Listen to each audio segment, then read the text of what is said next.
salue au nom du groupe Terre Nouvelle, toi qui viens de te connecter sur ton ordinateur pour partager avec nous ce moment de culte. C'est vrai, la situation particulière que nous vivons ne doit pas nous faire oublier la campagne d'automne DM et EPER. C'est pourquoi nous allons célébrer ce temps de culte en communion avec les collaborateurs des œuvres d'entraide, mais aussi avec les chrétiens du Rwanda et d'Haïti.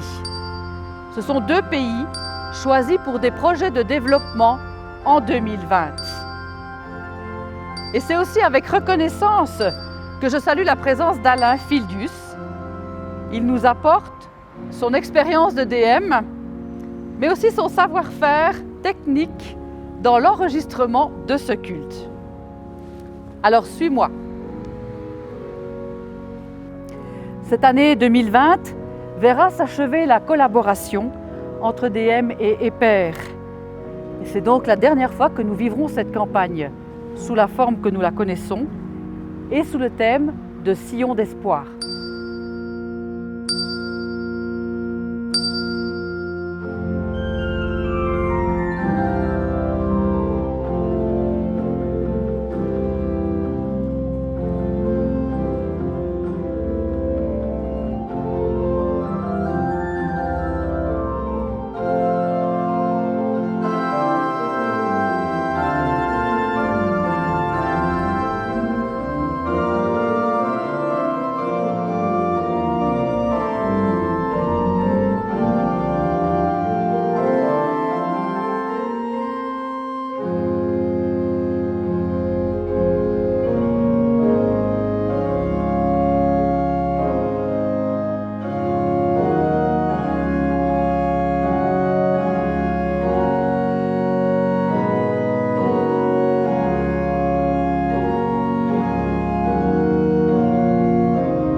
Nous allons maintenant remettre ce temps de culte entre les mains du Seigneur et se réjouir de sa présence. Je t'invite à prier. Seigneur, nous sommes réunis sous ton regard, sûrs de ta présence et confiants en ton amour pour l'humanité entière. À toi soit toute la gloire. Amen. Nous lisons le psaume 16 dans la version de Christian V, les psaumes tels que je les prie. Protège-moi, Dieu. Je viens me blottir tout contre toi. Je dis à mon Dieu, tu es celui qui me fait grandir. Je n'ai de bonheur qu'avec toi. Autrefois, j'admirais les grands de ce monde, les stars, les personnalités d'exception. Mais j'ai vu les limites de ce système. Je ne m'engagerai plus dans leur campagne. Je tire un trait sur tout ça. Je n'en ai plus besoin, car tu es la chance de ma vie. Tu es ce que j'ai reçu de plus précieux, car contrairement aux autres, tu te soucies véritablement de mon sort. Et c'est ce qui fait mon bonheur. Je n'ai que du bien à dire de toi, car tu me conseilles. Même lorsque je n'y vois plus clair, je suis mystérieusement dirigée du plus profond de moi-même. De mon côté, je m'efforce de garder le cap que tu me donnes. Et comme tu es toi-même à mes côtés, c'est pas si difficile. Je suis à la fois heureux, confiant et serein. Même la mort ne me fait plus peur puisque tu m'accompagnes et que sans cesse tu m'ouvres des chemins de vie. Cela me procure une joie inaltérable. Grâce à toi, je découvre comme un parfum d'éternité à ma vie.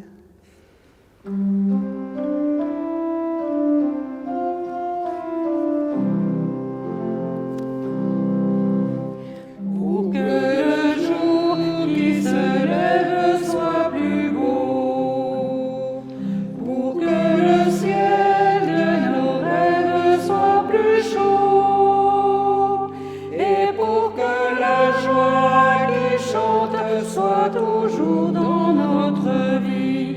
Ô Seigneur, donne-nous ton esprit d'amour,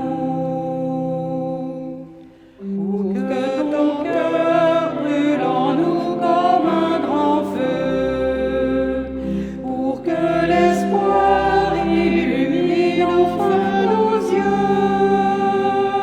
et pour que nos vies qui chantent soient lumière et vérité. Ô Seigneur, donne-nous ton esprit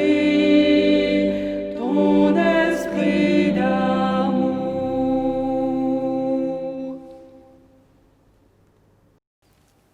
Bonjour à tous, je m'appelle Alain Fildius, je suis vidéaste et en 2018 j'ai eu l'opportunité de me rendre au Rwanda pour réaliser un documentaire sur les enfants des rues avec DM Échange Émission.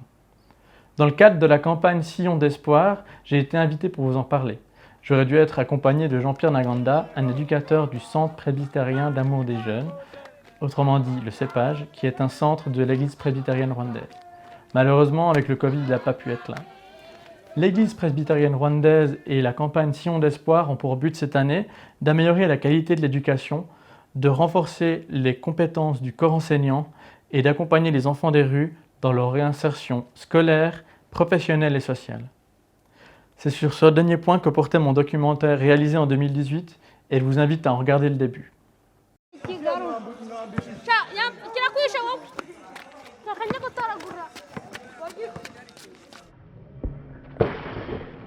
Voilà ce qui arrive quand la pression est trop forte.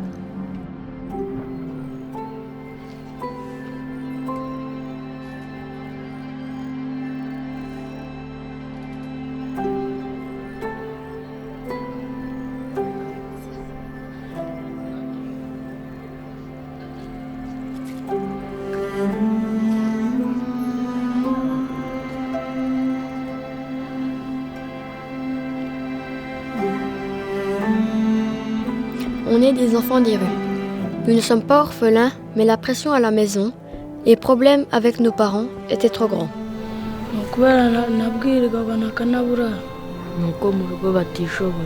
Mama na papa barwanaga kubera ubukene birirwaga baserera papa na mama baratandukanye Nageraga mu rugo bakankubita. cyatumye mva mu rugo nuko bankoreshaga imirimo y'agahato.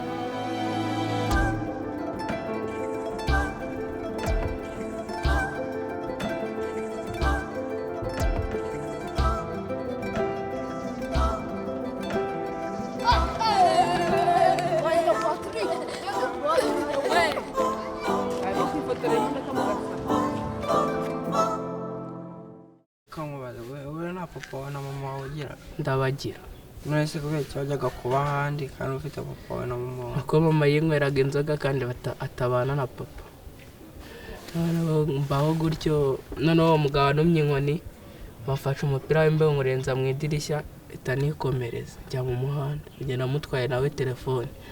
Ndagenda ngeze mu muhanda icyumweru cya mbere nkimara nirira ibijumba noraguye nataramenya mu muhanda. Hashize iminsi nza kubonana n'umwana yita Kamoso turamenyerana tujya guhiga tukagenda tukagurura umujyi. Mwese mwahigiraga mu ishyamba mwahigiraga twajyaga kwiba mu bipangu.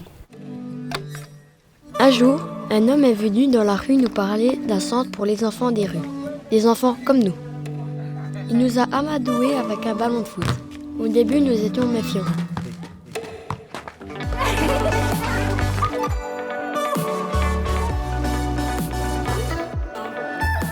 Et de fil en aiguille, Certains d'entre nous ont rejoint le centre.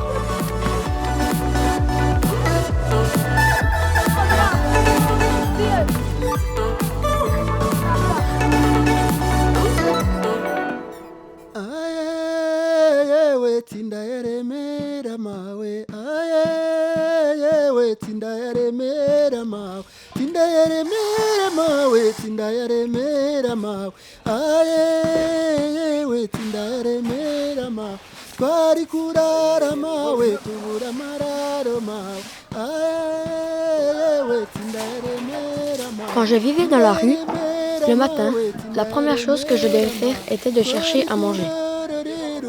Aujourd'hui, je me lave, j'effectue les tâches ménagères en équipe avec les autres, je me prépare pour aller à l'école, je me sers et je ne cherche plus de quoi manger car au CEPAGE, tout est là pour moi. CEPAGE signifie Centre presbytérien d'amour des jeunes. Le centre a été fondé en 1998, après le génocide perpétré contre les Tutsis au Rwanda. À l'époque, pas mal d'enfants des rues étaient sans famille. Mais aujourd'hui, la plupart d'entre nous ont une famille. La situation que nous connaissons maintenant, bien qu'il y a aussi des enfants orphelins, mais ce sont des enfants qui fuient les conflits de leur ménage. Quand les parents se séparent et se remarient, donc il n'y a personne qui accepte de prendre l'enfant. Et à ce moment-là, quand l'enfant va chez son papa lui dit « va chez ta maman ». Quand il va chez sa maman, le nouveau mari de sa maman n'accepte pas d'héberger cet enfant. Donc l'enfant, quand il fait des navettes, il finit par rester dans la rue. Ça, c'est une des raisons. Deuxième raison, la famille peut ne pas avoir de conflit ou bien peut ne pas avoir refusé l'enfant. Mais à cause de la pauvreté, quand l'enfant passe quelques jours sans manger, il finit par aller chercher des nourritures, soit il va dans un marché où il peut transporter quelques bagages. Quand on lui donne quelques sous, il achète de quoi mettre sous sa dent. Si vous le désirez, vous pouvez retrouver ce documentaire en entier sur le site de la paroisse de Chaux-de-Fonds ou dans la description de la vidéo. Nous prions pour la lecture de nos paroles, de la parole de Dieu. Éternel Seigneur Dieu, comme le sol reçoit la pluie, Seigneur, donne-nous de recevoir ta parole. Comme la terre reçoit la semence, Seigneur, donne-nous d'accueillir avec respect et humilité ta parole,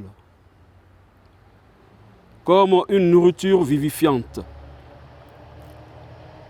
Comme le soleil envoie sa lumière sur les plantes pour leur croissance, ô Éternel, envoie sur nous le Saint-Esprit, qu'il ouvre notre intelligence à ta parole, afin que nous la comprenions, que nous la vivions dans notre vie de tous les jours, et non simplement l'écouter et l'entendre. Au nom du Père, du Fils et du Saint-Esprit. Amen. Notre première lecture de ce jour se trouve dans l'évangile de Matthieu au chapitre 25. Le verset 31 au verset 40. Matthieu chapitre 25, le verset 31 au verset 40.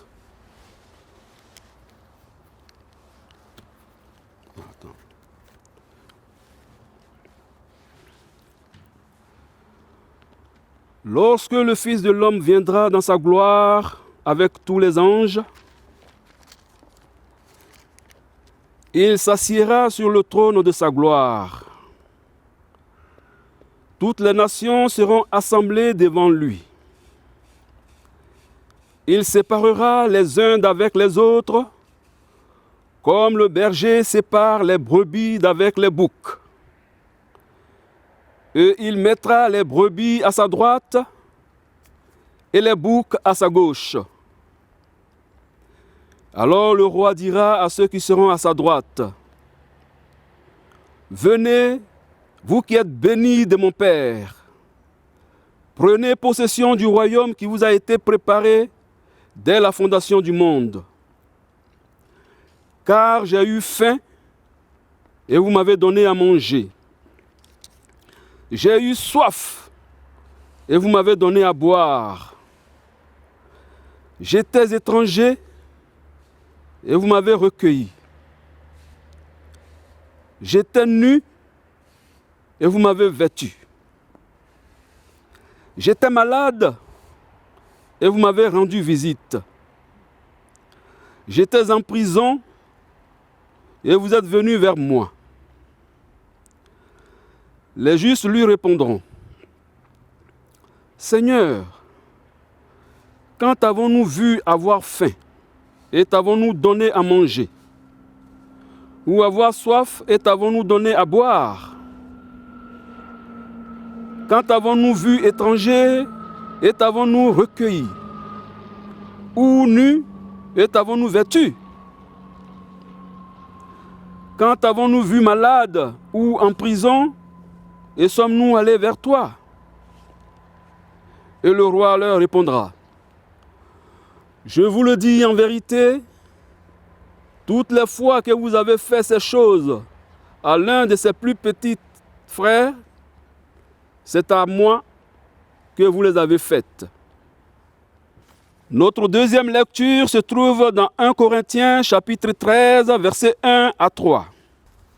Quand je parlerai les langues des hommes et des anges, si je n'ai pas l'amour, je suis un airain qui résonne ou une cymbale qui retentit. Et quand j'aurai le don des prophéties, la science de tous les mystères et toute la connaissance, quand j'aurai même toute la foi jusqu'à transporter des montagnes, si je n'ai pas l'amour, je ne suis rien. Et quand je distribuerai tous mes biens pour la nourriture des pauvres, quand je livrerai même mon corps pour être brûlé, si je n'ai pas l'amour, cela ne me sert à rien. Seigneur, ta parole est la vérité. Sanctifie-nous par cette vérité. Amen. Connaissez-vous l'histoire de ce roi qui voulait savoir si ses sujets avaient du cœur? Il y a bien longtemps, dans un royaume oublié de tous, vivait un roi juste et bon. Ses sujets l'appréciaient beaucoup. Mais ce bon roi n'avait qu'une idée en tête: soulager les miséreux. Son cœur n'abritait qu'un seul désir: apporter une vie meilleure dans tous les foyers. Or, un jour qu'il rentrait d'un lointain voyage aux frontières de son royaume, il eut l'idée de se faire passer pour un mendiant, car il voulait être aimé pour lui-même et constater de ses propres yeux la générosité de ses administrés. Alors le roi laissa tomber ses beaux habits et revêtit des loques. Cheminant sur les routes, quémandant sa nourriture, dormant dans des fourrés, il se fit mendiant parmi les mendiants. Quand enfin il arriva chez lui, son cœur s'emplit de joie à revoir tous les habitants qu'il aimait tant. Il se tint là, sur la place du village. Il tendait la main en espérant recevoir quelques bouts de pain et un peu de compassion. Mais les gens se détournaient. Certains le chassaient à coups de bâton. « Allez, va-t'en, tu n'es pas le bienvenu. » Ils n'avaient pas reconnu leur bon roi. La suite, c'est à toi de la deviner. C'est à toi de l'écrire. Cette histoire, elle ressemble au passage de Matthieu 25 que Pierre Laurent vient de nous lire. C'est une parole de Jésus qui résonne comme une parabole dans laquelle seuls les besoins fondamentaux sont exprimés. Et tu les connais, les besoins fondamentaux, parce que tu les as appris à l'école. Souviens-toi, la pyramide de Maslow. Un besoin, c'est une nécessité ressentie. Il est d'ordre physique, social ou mental. On tend à satisfaire nos besoins ressentis.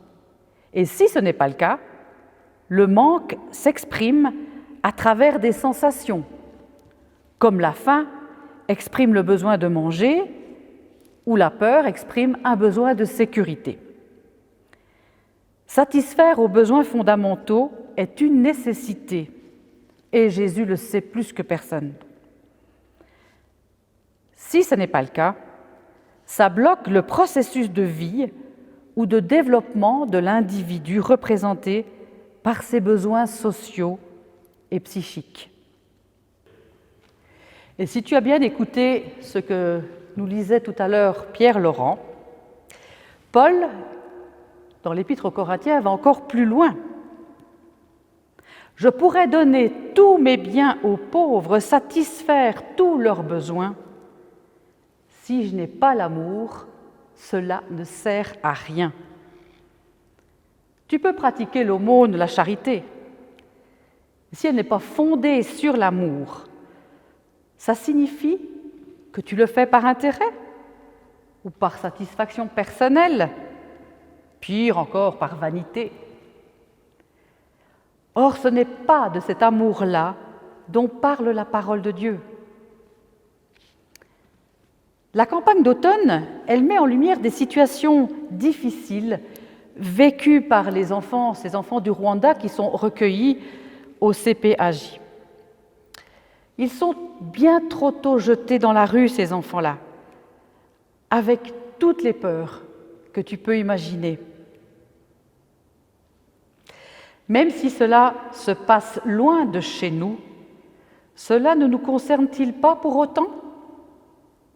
Grâce au Centre presbytérien d'amour des jeunes, le CPAJ, qui exerce un accompagnement pastoral, et à des personnes comme Jean-Pierre Ntaganda, qui était l'hôte de la campagne et qui aurait dû être avec nous cette année, les enfants retrouvent un foyer, la sécurité.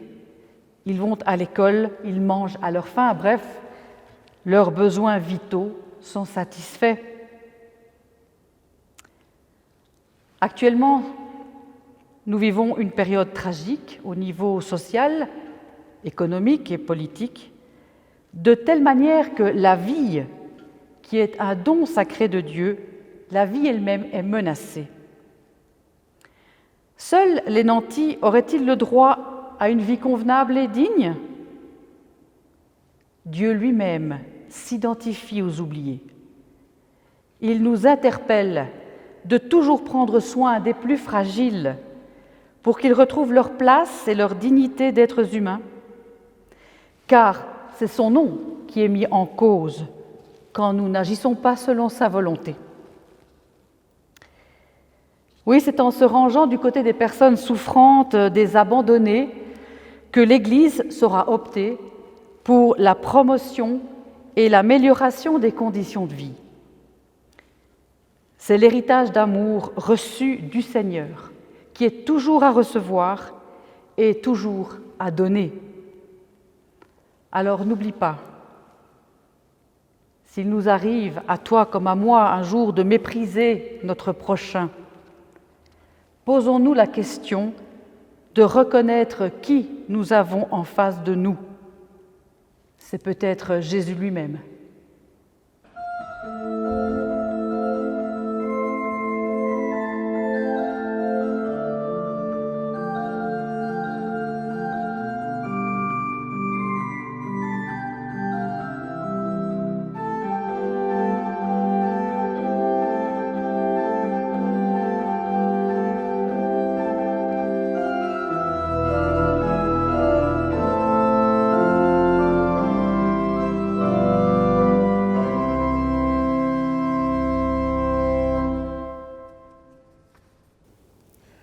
Nous prions. Seigneur notre Dieu, donne-moi des yeux pour te voir dénudé et affamé. Donne-moi des oreilles pour t'écouter criant et suppliant. Donne-moi des mains pour te soigner, malade et emprisonné. Donne-moi un cœur ouvert pour t'accueillir étranger et sans toi dans la maison de la fraternité, à la table du partage. Donne-moi l'intelligence pour construire des ponts, un cœur pour briser des frontières, l'audace pour les dénoncer. Donne-moi l'endurance pour la marche, l'appui dans les tribulations, l'intrépidité dans la prophétie. Donne-moi la force de raccourcir les distances, de globaliser les solidarités, de rallumer les rêves et de faire germer un avenir d'espérance. Amen. Aujourd'hui, nos œuvres d'entraide, les Pères et EDM, nous invitent à être des semeurs de graines d'espérance pour un avenir possible pour nos sœurs et nos frères au Rwanda et en Haïti. Semons en abondance, donnons en abondance. Et pas de culte terre nouvelle ou de campagne d'automne sans évidemment vous parler de l'offrande. Mais tu n'es pas là, toi, à qui je parle. Alors, je décide de m'adresser à toi au travers de la caméra. Le groupe Terre Nouvelle a choisi de soutenir le projet du CPAJ au Rwanda au travers de la collecte de ce jour. Et je t'invite donc, si tu le souhaites, à verser un don à Terre Nouvelle, Église réformée. Tu trouveras toutes les informations nécessaires sur le site, puisqu'après ce culte, il y aura toute la documentation qui l'accompagne. Aujourd'hui, DM nous invite aussi à vendre du poivre pour soutenir l'éducation d'un enfant au Rwanda. Le poivre, il est cultivé au Cambodge, il est bio et il est vendu au prix de 5 francs. Et à partir de mardi 17 novembre, tu pourras te le procurer au secrétariat de paroisse, le mardi matin ou le jeudi matin. Nathalie se fera un plaisir de te recevoir. Dieu notre Père, nous t'en prions. Bénis celles et ceux qui chaque jour luttent pour sauver des vies. Celles et ceux qui creusent des sillons d'espoir dans les cœurs desséchés et meurtris. Bénis celles et ceux qui vivent dans la rue. Celles et ceux qui sont obligés de s'abaisser à faire de longues files d'attente pour avoir un pain quotidien. Bénis, Seigneur, surtout les plus fragiles, les malades, les personnes âgées, les enfants. Et que sur nous rayonne la lumière de ton amour, qu'elle apporte l'espérance dont le monde manque tellement, que nous puissions aussi reconnaître ton visage dans celui ou celle que nous croisons. Oui, Seigneur, bénis-nous et garde-nous dans ta bonté. Amen.